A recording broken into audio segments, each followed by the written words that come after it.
राष्ट्रवादी शरदचंद्र पवार पक्षानं आपली लोकसभा उमेदवारांची तिसरी यादी जाहीर केली आणि यामध्ये त्यांनी रावेर आणि साताऱ्यामधल्या उमेदवारांची घोषणा केली।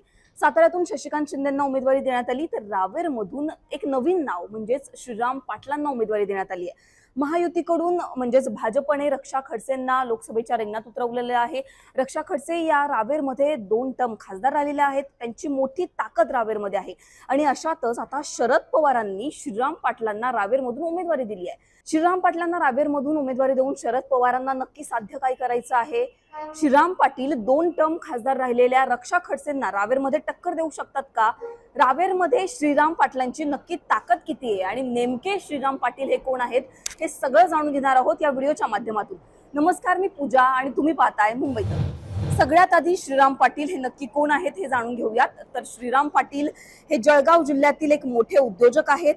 फेब्रुवारीमध्येच त्यांनी चंद्रशेखर बावनकुळे यांच्या उपस्थितीमध्ये आपल्याला उमेदवारी मिळावी म्हणून भाजपमध्ये प्रवेश केला होता। त्यानंतर त्यांनी रावेरमधून उमेदवारी मिळावी म्हणून राष्ट्रवादी शरदचंद्र पवार पक्षामध्ये प्रवेश केला।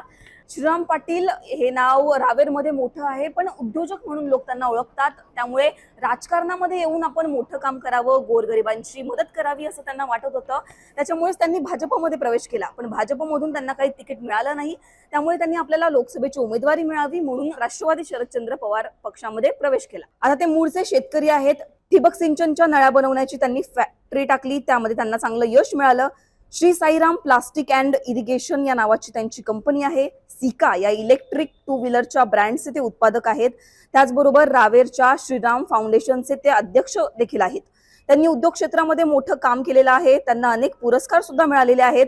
मराठा समाजभूषण, उद्योग भूषण असे अनेक पुरस्कार त्यांना मिळालेले आहेत। आता महत्त्वाचं म्हणजे श्रीराम पाटील यांची रावेरमध्ये ताकद किती आहे? आपण बघितलं ते उद्योजक आहेत, पण रावेरमध्ये त्यांची ताकद किती आहे याबद्दल बोलायचं झालं तर ते मराठा समाजाचे आहेत, ते उद्योजक आहेत आणि राजकारणामध्ये त्यांना रस आहे।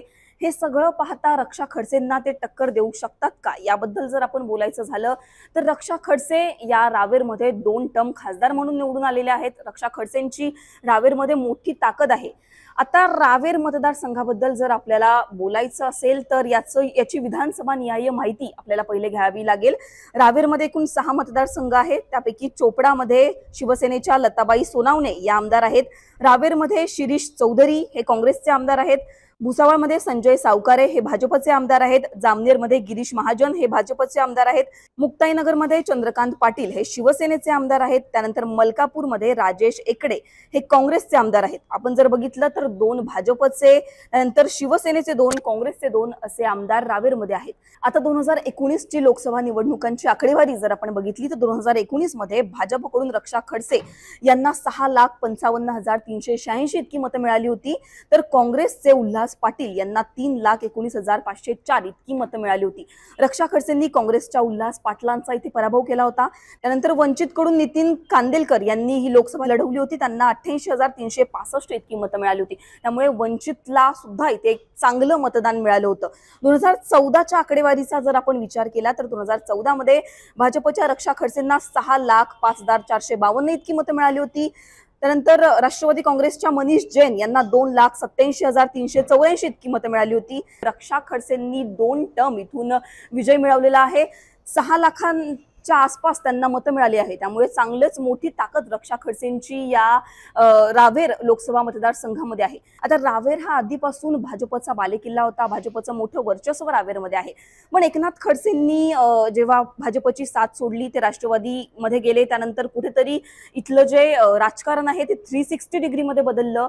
एकनाथ खडसेंनी शरद पवारांसोबत जाण्याचा निर्णय घेतला, पण आता ज्या बातम्या आपण बघतोय त्यामध्ये एकनाथ खडसे हे पुन्हा भाजपमध्ये प्रवेश करणार आहेत।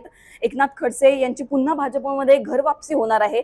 कुठेतरी असं बोललं जात होतं की एकनाथ खडसे रावेरमधून लोकसभा लढवणार, पण या सगळ्या ज्या चर्चा होत्या त्यांना एकनाथ खडसेंनीच पूर्णविराम दिला। आपल्या प्रकृतीच्या कारणामुळे मी लोकसभा लढवणार नाही असं त्यांनी म्हटलं। सुरुवातीला सुद्धा हे सुद्धा बोललं जात होतं की रावेरमधून रक्षा खडसेंना उमेदवारी मिळणार नाही, या सुद्धा मोठ्या प्रमाणात चर्चा होत्या। त्यामुळे आपण रावेर जिंकणारच, रावेरमध्ये आपण उमेदवार उतरवणारच असं स्वतः एकनाथ खडसे म्हणाले होते। पण रक्षा खडसेंना भाजपने उमेदवारी दिल्यानंतर कुठेतरी एकनाथ खडसे बॅकफूटवर गेले। त्यानंतर त्यांच्या कन्या रोहिणी खडसे या सुद्धा शरद पवार गटाकडून लोकसभा लढवणार रावेरमधून असं सुद्धा बोललं जात होतं. पण रोहिणी खडसे यांनी स्वतः यावर भाष्य केलं. मी लोकसभा लढवणार नाही, मला विधानसभा लढवायची आहे असं त्यांनी म्हटलं. त्याच्यामुळे रोहिणी खडसेंनी सुद्धा या चर्चांना पूर्णविराम दिला. त्यानंतर रावेरमधून कोण उमेदवार असणार याकडे सगळ्यांचं लक्ष असताना आता शरद पवारांनी श्रीराम पाटलांना उमेदवारी दिली आहे. आपण मागचा इतिहास बघितला तर आतापर्यंत रावेर लोकसभा मतदारसंघामध्ये भाजपच्या विरोधात काँग्रेसचा नेहमीच उमेदवार राहिलेला आहे. पण आता राष्ट्रवादीने ही जागा काँग्रेसकडून मागून घेतली, कारण नेहमी काँग्रेसच्या उमेदवाराचा इथे पराभव होत आलेला आहे. त्याच्यामुळे आम्ही ही जागा जिंकू असं राष्ट्रवादीचं म्हणणं होतं. त्याच्यामुळे श्रीराम पाटील आता ही जागा जिंकू शकतात का? 2 टर्म खासदार राहिलेल्या रक्षा खडसेंना श्रीराम पाटील टक्कर देऊ शकतात का? तसं बघायला गेलं तर ते उद्योजक आहेत, पण त्यांनी याच्या आधी कुठलीच निवडणूक लढवलेली नाहीये. ते पहिल्यांदा राजकारणामध्ये आलेले आहेत. त्यांनी आधी भाजपमध्ये प्रवेश केला होता, त्यानंतर ते आता राष्ट्रवादी शरदचंद्र पवार पक्षामध्ये आलेले आहेत. आता इथून ते जिंकू शकतात का हे पाहणं महत्त्वाचं असणार आहे. तुम्हाला या सगळ्यांवर काय वाटतं हे आम्हाला कमेंट सेक्शनमध्ये सांगायला विसरू नका. हा व्हिडिओ तुम्हाला आवडला असेल तर याला लाईक करा, कमेंट करा, शेअर करा आणि मुंबई तकला तुम्ही जर सबस्क्राईब केलं नसेल तर सबस्क्राईब करायला विसरू नका. धन्यवाद.